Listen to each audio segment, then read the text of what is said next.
This is the Indonesia Channel.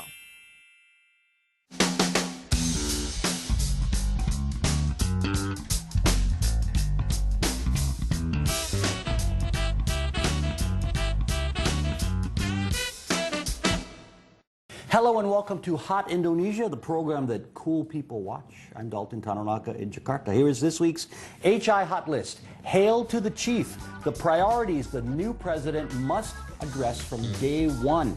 House rules, the impact of the first ever opposition parliament, and Nobel dreams. Who from Indonesia should someday be among the winners, or even who should have been in the past. Now, here every week when she's not dealing with the baby crisis is Yeni Wahid, director of the Wahid Institute, daughter of the fourth president of Indonesia, and native of Jombang in East Java. You were born there, right? You got it I right. do my research. Wow, you know how to pronounce it. Sarah's out now, and in as guest host this day is Linda Ibrahim, business consultant, newspaper columnist, and as she describes herself, former corporate warrior. Welcome, Linda.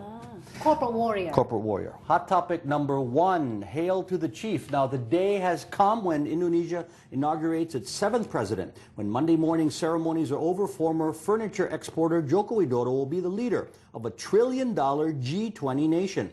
He must bring together a nearly 50-50 split of voters, and he must solve a pressing list of problems that may cut short his political honeymoon. Now, I think number one has to be end or cut back on fuel subsidies. $18 billion spent keeping gas prices 50% cheaper than market value, and he should do it early while people still love him. Yes. Yes. Well, the first thing that he needs to do is to come up before that. is to come up with a good cabinet first. Well, he's supposed to announce it a week after he's inaugurated. I'm sure the choices have nailed down. He's nailed them down, right? Well, they are still in the process of finalizing the final names. Are you going to be in it? No, I'm not going to be in it. For sure? Yeah, for No sure. surprise. For sure. You would tell No, me. I've got my babies to worry about. That's a priority. That's my priority. Okay. My first priority. That shouldn't be The personnel hindrance thing, but going on issues there. I'm talking about, not personnel decision. Number one for me is fuel subsidies. I agree. Subsidies, I absolutely agree. Because if you look at the dollar to the rupiah this week, in the midweek, it fell to 12,212.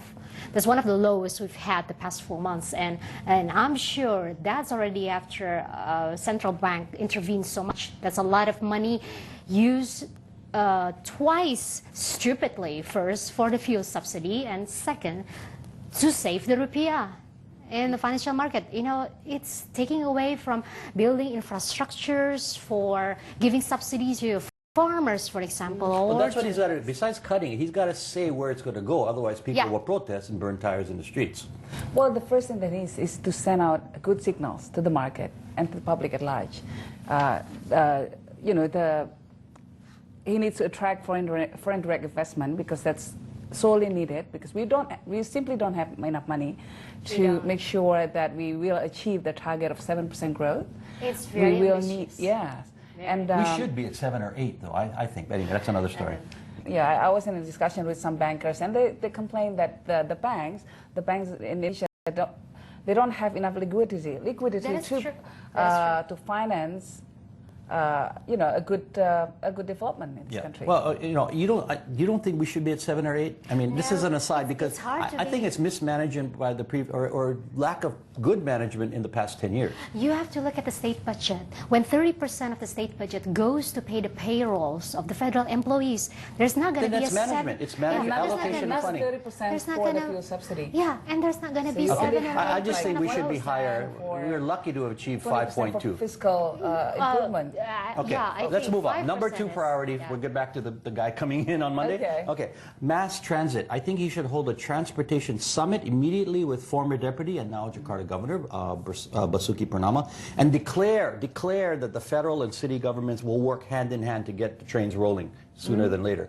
Reassure the public it's coming. You don't think that without doing that it would not be rolling? No, I mean, just to show that they were a team once, like Batman and Robin, and they're still going to be a team now that they're leading both governments. I met with Lahore last night, and he was convincingly said that Jokowi will back him every step of decision that he's going to make. And so I think you're right that it will send a very strong signal to the market that if the duo, because the public loves the duo of Jokowi and Ahok, if they remain in good contact and in good in sync policies, then I think it will send a very, very What are you positive doubting? signal. What are you doubting True, about this? no, true. But he will be a president. He will no longer be the governor of Jakarta, Jokowi. So he should be providing equal, strong support to all the governors of Indonesia. Of course.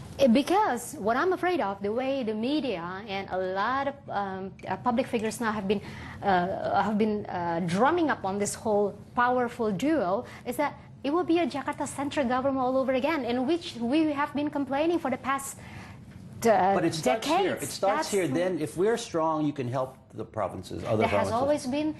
always been the argument. But then the leaders this is a different kind of leader now, where he comes from that kind of small town Isn't situation. that remains to be Also, don't seen? forget about the Vice President, Yusuf Kala. Huh? No, Yeah, I'm Yusuf just Kala's being role neutral. will be very big because he's someone who comes from South Sulawesi, Yeah. so it will be naturally drawn to But he's been there development before. in that. He's been there before. But he's been before, there and Okay, before. let's We move know on. what he Move on. did. Global relations on the priority list. Yeah. I think he has to definitely go to G20 in Brisbane next month. He's saying that He he may needs not to. go. I mean, you're the leader of a G20 nation, and you say, "Well, I don't think I'm going to go this time." What that does is reinforce the image that he's not a world leader, that he doesn't have the weight. For me, it's quite interesting that the timing, because he cited a timing issue as the reason why he's not going. I suspect that he might be dealing with the fuel subsidy. He might announce something having to do with fuel Then that might subsidy be scrap. but no, I as still the think he's reason gotta why go. he's not I still gonna- think he needs to go. He's new. He has never done anything that much, even on a national level, forget about international level. And it's such a perfect chance when he's still having honeymoon with the media, including foreign media. He's on the cover of Time, for crying out Right, loud. right. You cannot not go to the G20 after having appeared on the cover of Time. It's You look kinda like a small town guy if you don't Yes, go. well, I'm it's like scared you're to deal with the big sabotaging ones. your own Again, prize. to be fair to him, many government leaders are coming for his inauguration. So he's got good connections already without having to go there. No, but all that's, he needs that's, to do. different. that's a That's- summit. yeah. It's a symbolic thing. I don't think It's we a can excuse symbolic it. Last thing, got to move on. Last thing on his priority list, he's got to start tucking in his shirts. I like the fashion statement, but he needs to set a presidential example when he's on the stage, his white shirt, tails out, especially when he goes to G20, if he goes. Anyway, Hot and will continue shortly. Is an opposition parliament a good thing?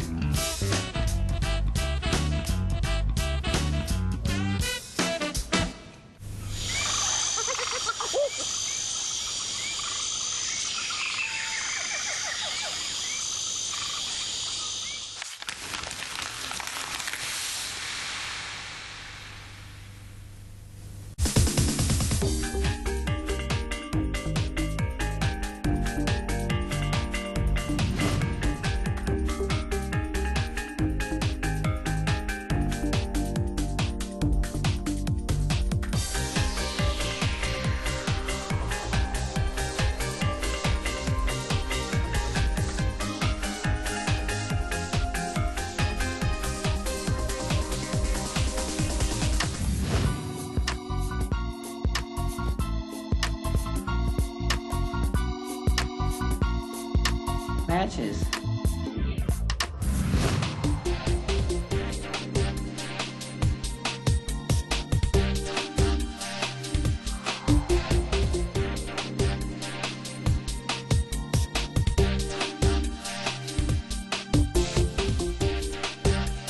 Passion for Fashion, only on the Indonesia Channel.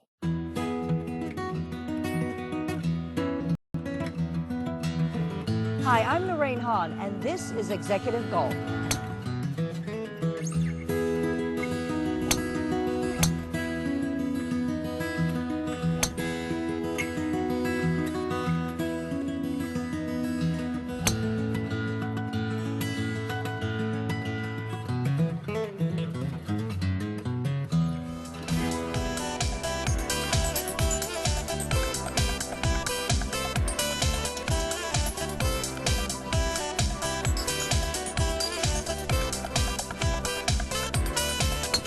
Good shot.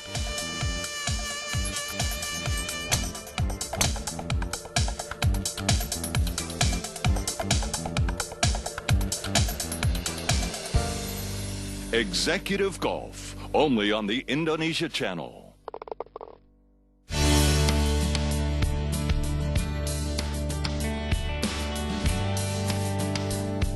Indonesia's first 24-hour English TV channel is here, with an exciting mix of programming to inform and entertain viewers around the world.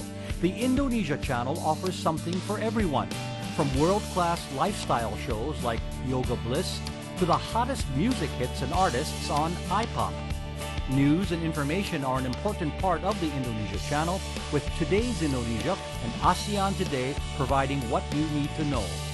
International hosts such as Lorraine Hahn, Jamie Aditya, Caitlin Turner, and Dalton Tanonakap are among the faces you'll see. Movies, dramas, travel, and more are all on the Indonesia channel for the world to see.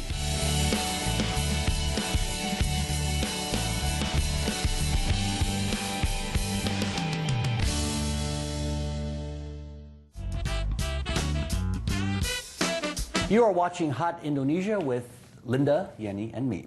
Hot topic number 2, House rules. The separation of powers is designed to provide checks and balances in government. No one branch should be too powerful under this system. And that's why some say the opposition parliament, led by the Red and White Coalition, is a good thing for this country, raising alternative options for the ruling administration. Now, already there are opposition leaders in power in both houses and in the Senate. Now, it may seem to me like initially, to the public anyway, that nothing will get done because they'll always be fighting, but as we know, politics is the art of compromise, and you got to get things moving or the public will scream. So it's not a bad thing.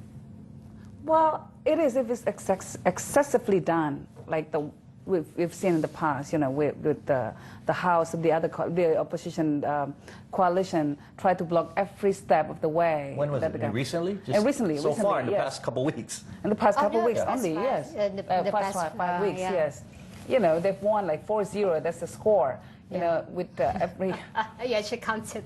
Yeah. You took tabs on that. So I think if it's too excessive, I mean, even on issues that really matters to people's hearts, like the direct election, they managed to come up with a law that doesn't satisfy the public. I mean, for me, it's a very bad trend, because then on issues that that's quite sensitive to the public's perceptions, like the fuel subsidy, they can do more. They will have, you know, they will feel that they have a mandate from the people to block the government's efforts to scrap the fuel subsidy. So it seems right now that the coalition led by losing candidate Prabowo Subianto is in a strong position right now. Very strong position, yes. They control two-thirds of the parliament seats. It's actually, Almost. for me, quite interesting, the turning of the table, because PDIP was the opposition for the past 10 years.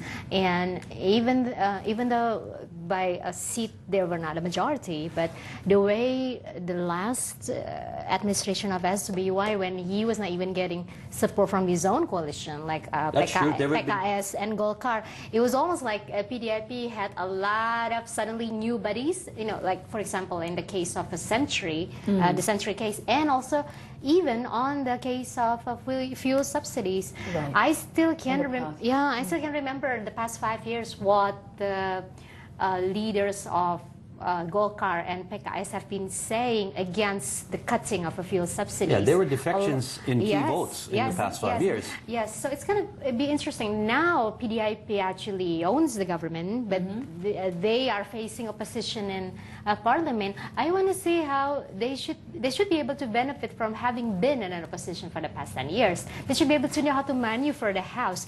Plus Ideally. Plus the fact that PDIP actually was against the fuel subsidies scrapping. Oh, God, so it's quite interesting to see how the government is going to do that now. You know, like the cigarette commercial a few years ago, how low can you go? I think what's going to happen in the next 5 years is how flippant can you go? Well, I think you're going to see defections. I think some of the parties in the Red and White Coalition will move over. I think sooner rather than later. Well, one party in particular, for example, the PPP, there are factions within the party who wanted to join the government. That's true. And they are having a Congress. Both parties are having Congress. So it really, you know, we'll see who's going to win or who's got the backing or the legality sorted out, so that then they can either move in with the government or remains with the opposition. Separation of powers. I mean, that's a good thing.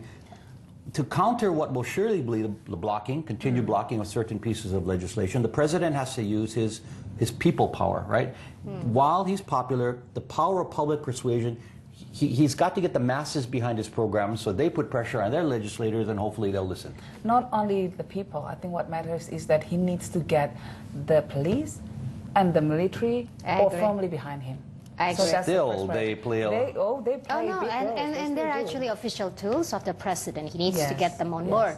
And when he can show that he got them on board, that's a whole different message being sent to the parliament. Because security is still an issue here and people Because, are afraid. I remember the days, when my father was overthrown. That's the reason why. I mean, we got the people's backup and all that. But it's not the popularity that matters. It's the backing of these two key institutions.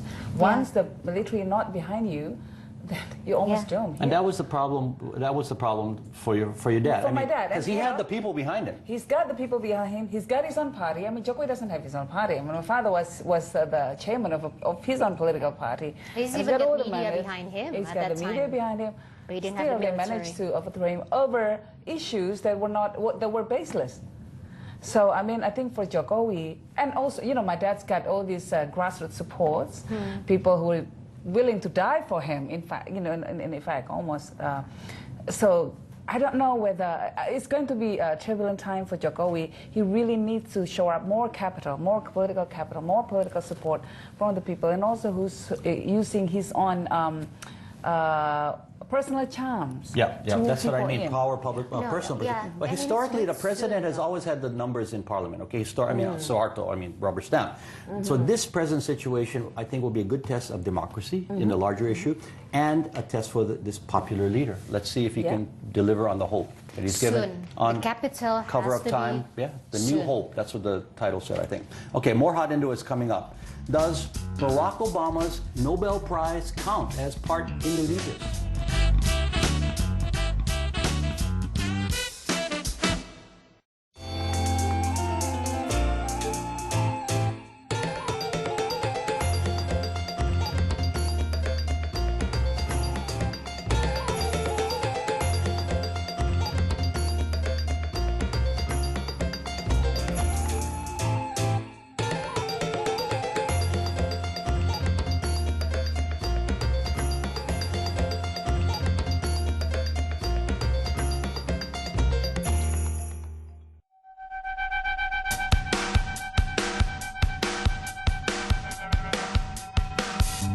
This is Jemima, and this is iPop Playlist. Kekasihku jangan terus mengujiku. Merah putih teruslah kau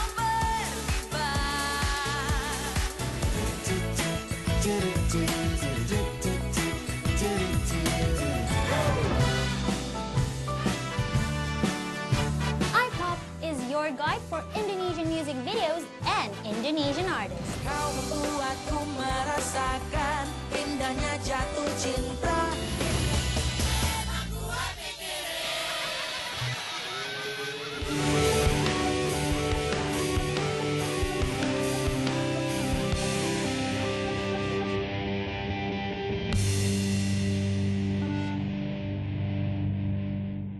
Today's Indonesia is a country in progress. From natural wonders to man-made towers, growth is the key word. Today's Indonesia is a mix of races and religions, all working to create business opportunities for better lives. Today's Indonesia is cool, cultural, trendy, and traditional. Today's Indonesia, your daily window in a dynamic country.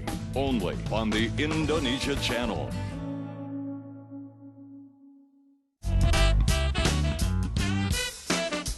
You're watching Hot Indonesia from Jakarta. Here's hot topic number 3, Nobel Dreams. The most recognized global honor was given out recently, and the 2014 Nobel Peace Prize was a joint award to India's Kailash Satyarthi for his work against child exploitation and to Malala Yousafzai of Pakistan for her campaign to educate girls. Now, this was a bit of a departure, as previous winners were either individuals or organizations with more global impact, such as former Jakarta resident Barry Obama. Nice choices this year, I thought, and well thought out to have an Indian and a Pakistani and a Hindu and a Muslim. I mean, it's like they planned it, they couldn't have had it better. Yeah, absolutely, yeah. Well, do you think that was a plan to balance it like that so it wouldn't offend the other former... I always think that awards like that are always a bit, if not Fixed? very political. No, I'm not saying fixed, but like very politically really. They can choose anyone they want. I mean, that's And in both of choosing them actually politics, made hard. to the final rounds probably, and then they thought, oh, both have strong cases for them, you know, but then they thought, hey, maybe by teaming them up together. I mean, after all, it the does world something now, for peace, between India and Pakistan. sending Yeah. more. And Malala was more, up last year. She didn't win it, so maybe it was Right. her time. You know, She was too young last year. the As if 1 year would make that much of a difference for being so you just shot down 14. your own point. The 2009 award, you know who was the winner, right? U.S. President Barack Obama. It's one that still kind of raises debate. Was it premature? Did he really, did it work out that he deserved it? You know, Yeah. I still think, though, his election in itself was he deserved it because he helped heal several wounds. One was the image of minorities in America. That was our first minority president. And second, the tolerance toward Islam.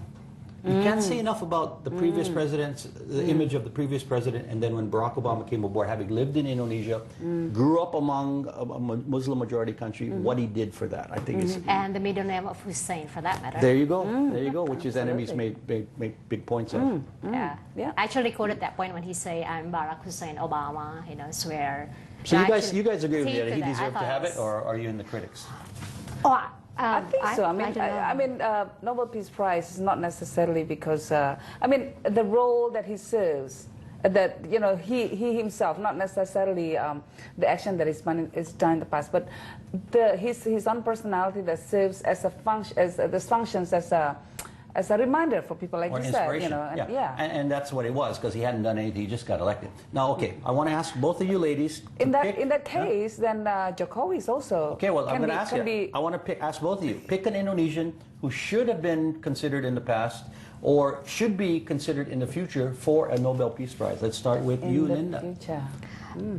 You know, I think... And if there's no one, then that's fair too, because... I personally think while there's still a persecution towards the minorities of religious groups here, and even the minorities of tribes here, and I don't think in the past we should have had anyone, hopefully in the future, hopefully in my lifetime. Okay. Somebody out there now that could be considered, but in the past there was no Aceh peace deal, East Timor, nothing. I have to say from my knowledge and experience, no. Although interestingly though, if it's not a Nobel Peace Prize, it's just any kind of a Nobel Prize, we might actually have a scientist in store for Nobel Prize. Okay. I personally think so. Okay. We're talking Peace Prize. Yenny. Well, I'm very biased about this, but I think my father could actually fit the bill because he devoted most of his life to try to bring peace and to bring a tolerance to this nation and to promote tolerance amongst conflicting parties. And he took political risk. He took many risks, even his own risk, his own life, was on the line during the New Order regime to defend people. And if you weren't going to bring his name up, I was just about to. So right, don't feel biased because you were a journalist, and even if he wasn't your dad, you would probably put his name in. Yes, because he's more than just a dad for me. Yeah. And later this month, we'll talk about it in a future show, there is a statue of your dad going to go up as a young man, as a young boy, in fact, in Menteng, and it's honoring his role as an inspiration to young people. And we'll talk about that in a future show. Okay, it is feedback time now. And let us know what you think of today's show or anything else on your mind. Nani posted this on our Facebook page. Yenny Wahid is a real role model. Couldn't agree more, Nani, and she can dance too. Now, if you have any feedback on what you've heard, would like I would like to suggest a topic for us to tackle.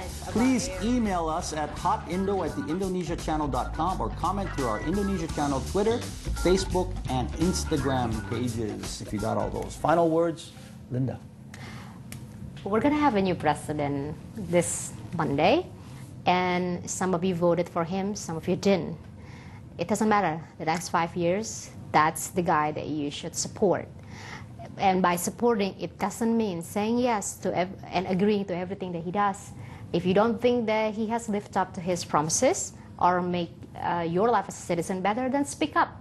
And by that, that's already half of the job you have to do as a citizen. The other half is paying taxes. And not many people do that. Final words, Yenny. matchmaking.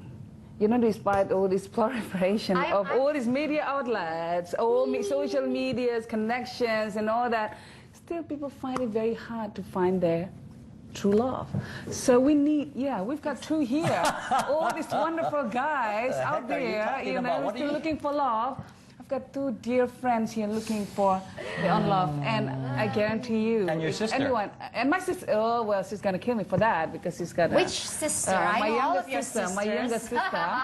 But, you know, please, please, please, if any of you with all these lonely hearts there out there, good people, good-looking guys and girls, but kind-hearted, these two, Apply. They're looking. Apply. They're looking for love. What? Okay. That's been the most direct appeal, we've ever had. I got a husband thanks to this segment. Yeah, she will pay you. Yeah. Okay. You will be Buy me a the very expensive dinner. honorable guest at There the wedding. goes the whole show. Okay, my final words, ladies. I went to a great fashion event the other night. Alera is working hard to become Indonesia's global batik brand. Now, its vibrant twist on the traditional wax and dye fabric just might be the ticket to catch the eye of international customers. I will support that company's export growth and goals while still buying the mom and pop styles I find at the nearest little shop. So I think the combination, support a global brand, but still buy small stuff. Absolutely. Yeah. And that is Hot Indonesia for this week. For Yenny and Linda, I'm Dalton Tanonaka. See you again next week.